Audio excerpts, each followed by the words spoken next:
notre atelier après un certain nombre de débats et d'actions organisées par notre atelier régional santé Bretagne, nous allons aborder avec nos invités et vous-même la question de la révolution numérique. Elle va bouleverser tous les secteurs économiques. Et donc pour ça, on a demandé à Yann Le Polotec, qui est membre de l'exécutif national du Parti communiste. Il est également informaticien et il nous présentera les enjeux de cette révolution numérique.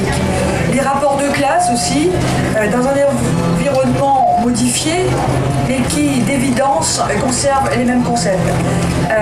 Mais aussi les perspectives.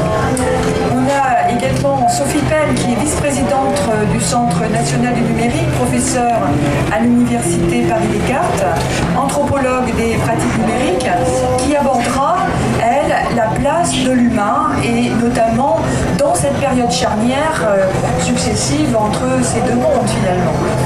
Donc le changement qui intervient aussi, elle abordera sur cette question dans la formation des internes en médecine et l'impact sur les patients et leurs familles.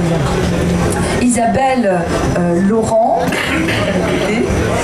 qui est membre de l'exécutif national du Parti communiste, maire adjointe au numérique à Vitry-sur-Seine, est également chirurgienne et donc elle va nous faire, elle sera le témoin un petit peu de cette évolution qui bouleverse aussi sa profession. Voilà, donc ce débat qu'on organise s'inscrit dans une démarche qui veut conjuguer la réflexion, les échanges et la construction citoyenne d'actions pour répondre aux besoins de la population. C'est dans ce contexte que nous avons déjà organisé 4 débats sur le médicament.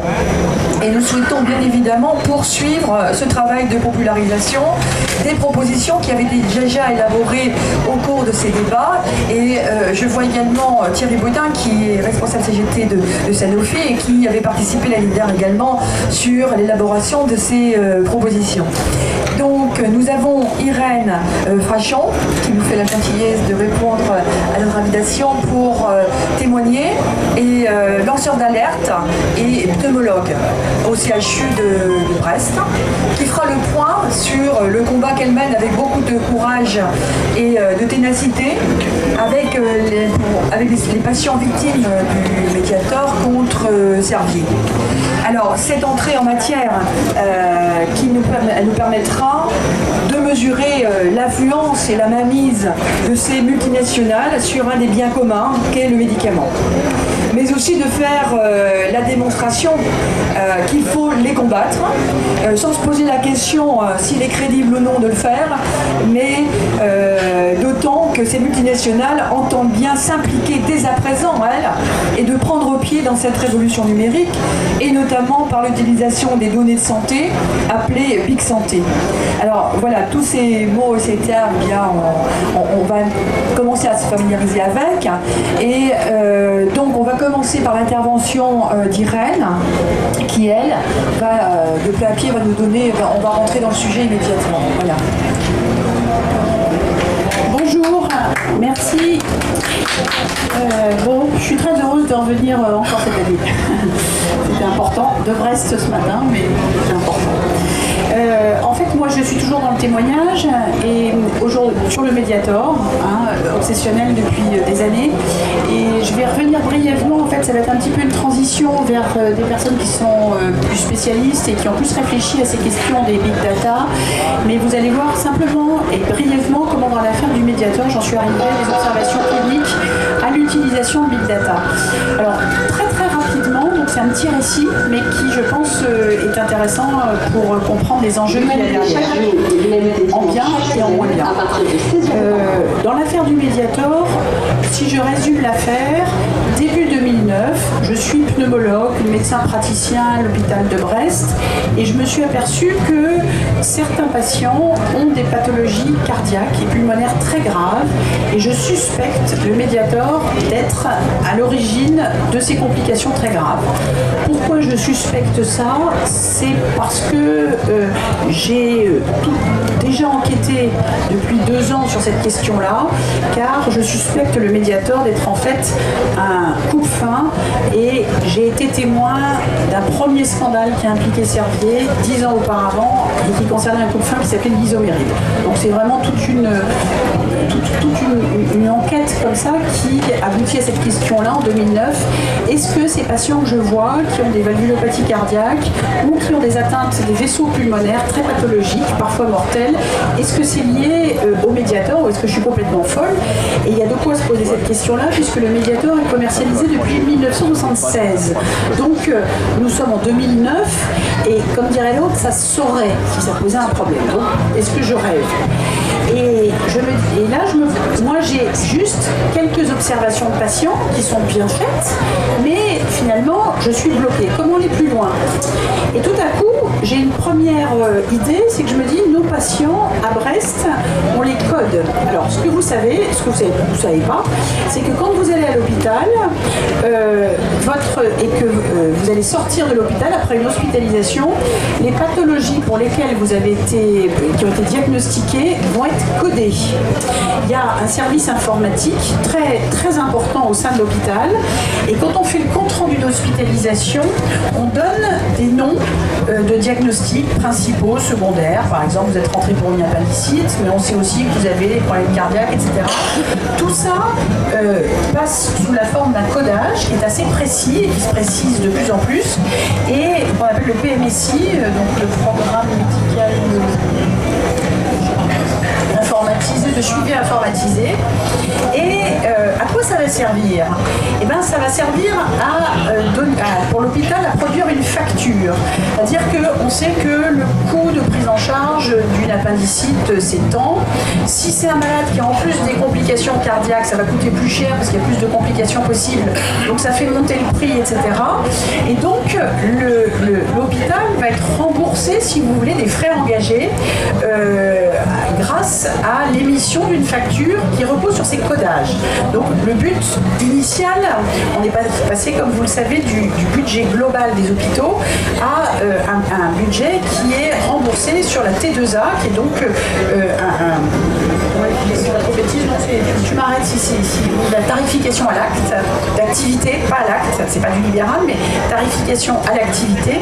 Et comment la quantifier patient par patient? Eh bien, c'est en définissant des groupes de maladies et en leur mettant un prix. Bien. Et nous, donc, on fait ça, je dirais, de façon très, très soumise. Hein, et puis d'ailleurs, on se fait gronder quand on code mal parce que ça rapporte pas assez. Et d'ailleurs, on nous apprend à mieux coder pour rapporter plus. Et d'ailleurs, ça devient un engrenage où on doit devenir rentable et quitte quelquefois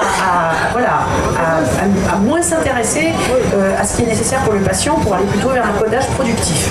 C'est un débat qu'on pourra aborder. Et donc, je reviens avec mon affaire du Mediator brièvement. Je me demande comment avancer et je me dis, mais en gros, je traque deux complications possibles avec le Mediator. Une qui porte le nom d'hypertension artérielle pulmonaire, HTAP, maladie rare qui touche les vaisseaux du poumon, et l'autre qui s'appelle valvulopathie cardiaque. Et bien, il y a un codage qui correspond à valvulopathie cardiaque et il y a un codage qui correspond à HTAP. Je connais très bien mon service informatique et je peux leur demander de me sortir des listings de patients qui répondent à ces codages. Donc, comme je veux essayer de savoir si, en prenant du recul, et pas seulement mes quelques patients, mais est-ce que je peux aller à la pêche chercher d'autres patients, j'ai l'idée de passer par ce système de codage. Alors, des patients qui ont des valvulopathies, il y en a beaucoup, donc on me sort des milliers et des milliers de patients, des listings gigantesques. Donc là, c'est comme chercher un peu une aiguille dans une benne de foin. Et je vais petit à petit arriver à centraliser mon codage sur ce que je cherche. D'abord en étiquetant des gens qui auraient pu avoir consommé du Mediator, notamment des obèses ou des patients diabétiques. Donc là encore, tout ça est codé. L'obésité, le diabète, etc. Donc vous pouvez petit à petit arriver à ce que vous cherchez. Et puis j'ai un petit ingénieur informatique vachement doué qui arrive à chercher le mot-clé Mediator patients. Et donc, au bout de quelques mois de travail avec le service informatique, on arrive à un listing gigantesque, un listing beaucoup plus réduit et qui me permet tout à coup de voir vraiment, ça a été un choc extraordinaire, incroyable, comme si vous ouvrez, vous arrivez enfin à percer le secret, à ouvrir l'armoire et vous avez les cadavres derrière, où ces dossiers sont exhumés de ces archives, là où personne ne pouvait aller les chercher, et de façon éclatante, cette fois-ci, je vois la répétition de ce drame chez de multiples patients auxquels personne n'avait rien compris, en fait, qui étaient soit opérés, soit décédés. Ils avaient consommé du Mediator, ces maladies sont bien là, elles, sont toujours, elles succèdent toujours à l'exposition au Mediator, et c'est absolument incroyable quand on arrive à rassembler ça. Alors, ça, je vais passer à la deuxième étape, parce que ça n'a pas suffi pour décider l'agence du médicament à retirer le Mediator, c'est qu'à exhumer des archives, pour des raisons à ce jour qui méritent un procès pénal avec des mises en examen pour corruption, trafic d'influence, etc. au sein de l'agence. Donc ça c'est une affaire non réglée, on pourra revenir dessus, mais bref, ça suffit pas.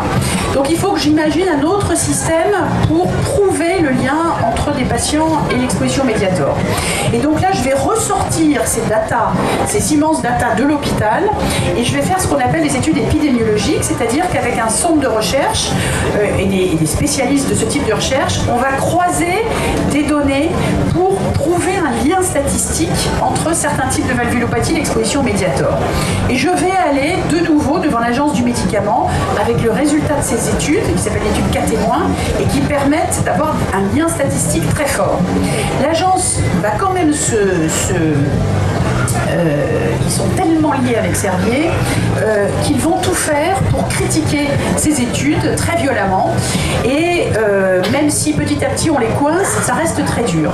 Et là donc je vais passer à une deuxième étape qui est un lien avec un médecin que je ne connais pas, c'est une épidémiologiste qui l'a croisé, qui a discuté avec lui, qui est un médecin de santé publique et qui travaille sur le Graal des big data qui sont les données de la caisse d'assurance maladie. Vous savez donc, vous ne savez pas, qu'au niveau de la caisse d'assurance maladie, il y a d'immenses données informatisées, les unes qui rassemblent toutes les données de codage du PMSI, puisque la Sécu a payé sur ces codages faits hôpital par hôpital, et elle conserve ces données, et on parlera de la conservation de ces données de façon totalement anonymisée d'une part, et d'autre part, elle a aussi des listings immenses qui correspondent au remboursement des médicaments. Et ce que je ne sais pas, c'est qu'au moment où on rencontre donc ce médecin de santé publique qui est en charge, qui travaille dans le service, qui gère toutes ces données, la caisse d'assurance maladie a enfin la possibilité de croiser ces fichiers, c'est-à-dire que sans avoir le nom des personnes, on peut quand même croiser et savoir un patient hospitalisé pour diabète et d'autre part des remboursements de médicaments qu'il a eu. Et j'ai un contact avec ce médecin, je lui raconte mes aventures, mes questionnements, je lui dis je suis coincée, j'arrive plus à avancer, et il me dit écoutez, je peux le faire si vous me donnez vos codages, j'ai les moyens de le faire. Et il rajoute, d'ailleurs je vais le faire discrètement, parce que je ne suis pas sûre d'avoir l'accord de ma hiérarchie, mais je vais le faire parce que je pense que c'est important, je vous tiens informé rapidement. Et effectivement, quelques jours après avoir réexposé mes études cas témoin sur mes propres codages au niveau de l'agence du médicament et avoir été violemment critiqué, ce responsable de santé publique m'appelle et me dit j'ai fait des croisements de données. Alors là, on rigole plus, moi je vous ai dit, je parlais de quelques milliers de données, de dossiers au maximum sur les bases du CHU. Là, il a étudié plus d'1 million de données. Donc c'est absolument gigantesque. Il me dit le signal est énorme, c'est effrayant.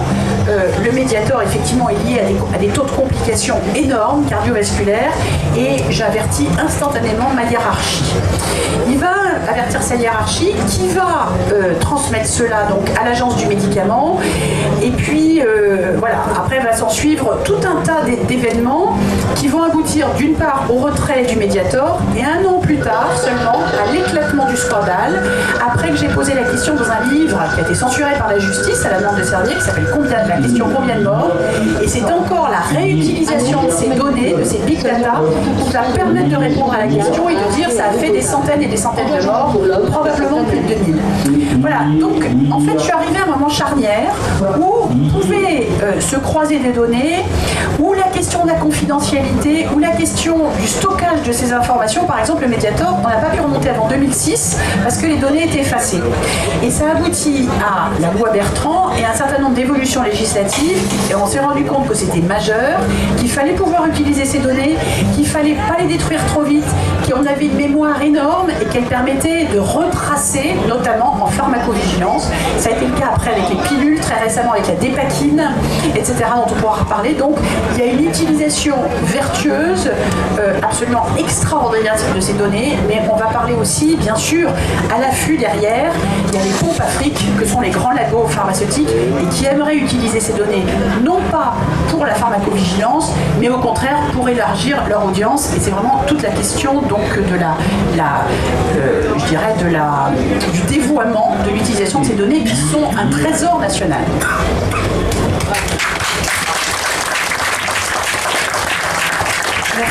Merci Irène. Et d'ailleurs, à ce sujet, ces multinationales rencontrent une oreille bien attentive, puisqu'il y a eu une réunion avec le Premier ministre, la ministre de la Santé et même Hollande, qui les ont reçus justement à cette occasion. Donc là, je vais passer la parole à Yann, le Polytech, pour vous apporter des éclairages sur Alors, je vais apporter des éclairages, mais très centrés quand même sur la question qui nous occupe, c'est les questions de santé. D'abord, je crois véritablement, et l'exemple qui a été donné par Irène Frachon et là-dessus est très illustrant, c'est qu'il faut être ni dans une vision ni technophile BA, ni technophobe. C'est ces questions du numérique et de la santé, comme toutes les questions qui sont liées au numérique, c'est un terrain de combat politique, c'est un terrain d'enjeu politique, et c'est un terrain qui implique de nouvelles institutions pour justement se servir du numérique à bon escient. Et si on n'a pas ces nouvelles institutions, la manière dont elles vont se constituer, parce qu'une institution c'est toujours un rapport de force, ce sera essentiel. Premier exemple, je reviendrai sur l'histoire des big data. Là, à l'heure actuelle, dans la nouvelle loi santé qui est passée il y a quelques temps, il y a la question de l'ouverture de toutes ces données, ces fameuses données, les données de la sécurité sociale et des données des hôpitaux, alors bien sûr effectivement anonymisées, mais c'est bien sûr un enjeu la manière dont ces données vont être ouvertes. D'abord, c'est très bien qu'elles soient ouvertes, mais à qui ça va profiter? Et là, il y a une véritable bagarre. Parce que d'un côté, vous avez la CNIL, tel que c'est fait à l'heure actuelle, la CNIL qui veut faire un contrôle en amont, donc comment on va ouvrir ces données d'ailleurs qui sont un patrimoine formidable pour la France. Je pense que c'est la France à l'heure actuelle qui a les meilleures données et c'est une véritable richesse. Donc c'est une richesse auquel nous, par les cotisations sociales, on a tous contribué. Donc cette richesse déjà, il ne faut pas qu'elle soit confisquée ou gaspillée. Donc il y a un premier contrôle là-dessus. Et puis de l'autre côté, vous avez la Cour des comptes qui maintenant se mêle de tout et qui dit attention, ces données, c'est un vrai enjeu économique, il faut qu'il y ait un contrôle, mais a posteriori. Alors ça pose un gros problème. Ça pose un gros problème parce qu'il y a ces données, effectivement, ça peut permettre des avancées médicales formidables, ça peut permettre effectivement, comme l'a dit Irène Frachon, de repérer un certain nombre de substances ou de choses qui sont dangereuses pour la santé en croisant sur des millions et des millions de données. Mais en même temps, ça peut être effectivement un pillage des données publiques par les labos pharmaceutiques, mais ça peut être aussi un outil pour les assurances et pour même les DRH. C'est-à-dire que ces données ont beau être anonymisées, si vous les croisez avec d'autres données de mode de vie, votre votre assureur peut à un moment donné voir que sur un certain nombre de questions assez bateaux auxquelles vous allez répondre quand vous allez souscrire un contrat d'assurance, etc., une complémentaire santé, etc., il va repérer un certain nombre de choses et ça va être croisé avec toutes ces données. Il va dire attention, vous avez un mode de vie à risque. Donc, derrière, bien sûr, pas la même. Alors, ça va être présenté à contrario. On va vous dire, mais vous payerez moins cher si vous n'avez pas un mode de vie à risque. Donc, là-dessus, il y a une vraie question de bagarre par rapport à ça. Parce que c'est le fondement même de... Et là, on retrouve ce qui est le fondement de l'assurance. Est-ce que l'assurance, ça doit être individualisé? Ou au contraire, c'est une mutualisation du risque? Et ce qui a fondé la sécurité sociale, c'est une mutualisation du risque. Et derrière l'utilisation des big data, il ne faut pas qu'on nous ramène à une individualisation du risque. Ça, c'est une vraie question. Deuxième chose sur les DRH, c'est la même chose. C'est que bien sûr, les DRH veulent récupérer des gens plutôt en bonne santé, qui soient performants et tout ce qu'on veut, etc. Donc là aussi, il peut y avoir une utilisation de barrage. À l'entrée, on peut repérer qu'en fonction, vous avez habité dans tel ou tel endroit, vous avez fréquenté telle ou telle chose, peut-être qu'il y a un risque par rapport à ce que vous pourrez donner comme performance. Derrière ça, il y a aussi toute la question de ce qu'on appelle le solutionnisme, c'est-à-dire de plus en plus, nous allons être équipés de capteurs sur notre santé. Capteurs qui vont donner notre pouls, toute une série d'informations sur notre santé. D'ailleurs, ça existe déjà, il y a des gens qui courent pour être capteurs. Dans certains endroits, dans certains pays, dans certaines conditions, il y a des compagnies d'assurance qui vous obligent à avoir un capteur sur votre corps. Ça donne plein de données. Ça peut être très bien pour des aspects de prévention, etc. Mais là aussi, c'est qu'elle maîtrise, il ne faut pas que ça individualise le risque, et puis il ne faut pas qu'on soit dans une conception où les problèmes de santé soient des problèmes seulement de comportement individuel et pas des problèmes de toute la société. Parce que sinon on tombe dans ce qu'avait dit Tony Blair pour détruire la société, la sécurité sociale anglaise. Mais écoutez, messieurs, dames, il ne faut pas que les gens qui ne fument pas, on ne va pas les obliger à payer pour ceux qui ont un cancer du poumon parce qu'ils ont fumé. Que ceux qui ne boivent pas ne doivent pas payer pour la cirrhose du foie et ainsi de suite. D'individualisation et de dire finalement les addictions, l'obésité, c'est pas un problème de société, c'est un problème de comportement individuel. Donc là aussi, il y a un vrai débat à avoir autour de ça, dans cette maîtrise-là. Après, il y a aussi une autre question, c'est tout ce qui est lié à l'homme augmenté ou au transhumanisme. L'homme augmenté, ça a toujours existé, depuis que la médecine existe. D'ailleurs, la preuve, nous sommes tous des femmes et des hommes augmentés, parce que nous avons pour la plupart des lunettes.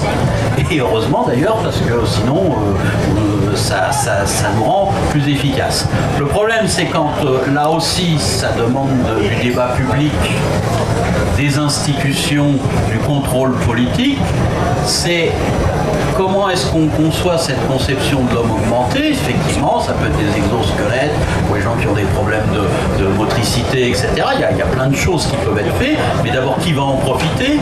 Comment on va concevoir ça? Ou on peut avoir effectivement la philosophie transhumaniste de Google.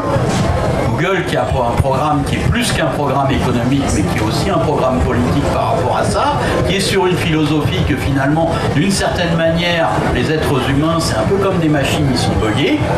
Donc il faut supprimer les bugs, on pourrait vivre jusqu'à 200 ans. Et donc toute une conception de reconstruire, pour eux, d'une certaine manière, le corps humain serait en partie pas nécessairement super bien construit, et il faudrait le débugger, et c'est une toute autre conception de ce qu'est l'essence même de l'humanité. Alors il ne faut pas rejeter, bien sûr, des aspects de l'humanité augmentée, mais la philosophie transhumanisme, le moins qu'on puisse dire, comme l'a été à une certaine époque l'eugénisme, la philosophie transhumanisme doit faire l'objet de discussions politiques, c'est le moins qu'on puisse dire. Et c'est pas une question de dictature, parce que je vous rappellerai que quand il y a eu les problèmes avec l'eugénisme, c'était pas seulement l'Allemagne nazie, c'était la Suède qui était une bonne, gentille social-démocratie européenne. Donc ces questions-là, il faut les politiser. Et dernière chose aussi, ce que change le numérique, c'est aussi le rapport, en grande partie, du malade par rapport à l'institution médicale, parce que le numérique est beaucoup un sorte d'institution intermédiaire, pour le meilleur et pour le pire. Et maintenant, vous n'avez plus le même rapport avec votre médecin, maintenant qu'il y a le numérique, qu'avant. C'est-à-dire que beaucoup de gens, avant d'aller voir leur médecin, ils ont des symptômes, ils vont regarder sur Internet ce qu'on raconte sur leurs symptômes, ils vont aller sur Wikipédia, sur d'autres choses, et ils vont discuter, ils ne vont pas rentrer dans le rapport avec le médecin d'une manière différente avec avant, parce qu'ils vont arriver avec quand même un petit a priori de ce qu'ils auront vu sur Internet, pour le meilleur et pour le pire, parce qu'ils peuvent tomber aussi sur des sites complètement farfelus, d'exercice quasi illégal de la médecine. Donc là aussi, il y a un rapport qui change là-dessus. Et puis après, il y a aussi toute la question des risques de déshumanisation de la médecine.